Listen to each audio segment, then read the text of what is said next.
থাকবে, স্বচ্ছ এবং জবাবদিহিমূলক একটা সরকার ব্যবস্থা গড়ে উঠবে এবং তার একমাত্র উপায় গণতান্ত্রিক প্রক্রিয়ায় গণমানুষের ভোটের অধিকার প্রতিষ্ঠা। সুতরাং গণমানুষের স্বাধীনতা এবং অধিকার প্রতিষ্ঠার জন্য, একটা সার্বভৌম বাংলাদেশ প্রতিষ্ঠার জন্য আমাদের যে সুদীর্ঘ সংগ্রাম, তার কারণেই কিন্তু আমাদের 60 লক্ষ নেতাকর্মী মিথ্যা মামলার শিকার হয়েছে।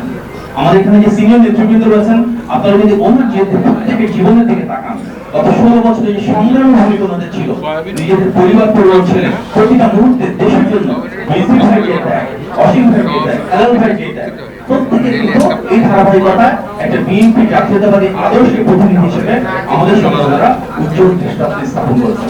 বিএনপি সেই দল যেটা তৃণমূল থেকে সর্বোচ্চ পর্যায়ে ফ্যাসিবাদের প্রথম 15 বছরে এমন অনেক বিষয় ঘটেছে যেটা বাংলাদেশের আর কোনো রাজনৈতিক দলের সাথে ঘটে নাই। আমাদের অনেক নেতাকর্মী রয়েছেন যাদেরকে গুম করা হয়েছে, সবচেয়ে বেশি, হাজারেরও বেশি নেতাকর্মী। আমাদের বর্তমান স্ট্যান্ডিং কমিটির সদস্য সালাউদ্দিন ভাই সহ ইতিপূর্বে আমাদের এমপি ছিলেন ইলিয়াস আরিফের কথা আপনারা সবাই জানেন। আপনারা এমন অনেক নেতাকর্মী রয়েছেন একদম তৃণমূল থেকে সর্বোচ্চ পর্যায় পর্যন্ত, যাদেরকে রাজনৈতিকভাবে মোকাবেলা করতে না পেরে আওয়ামী লীগ গুম করেছে।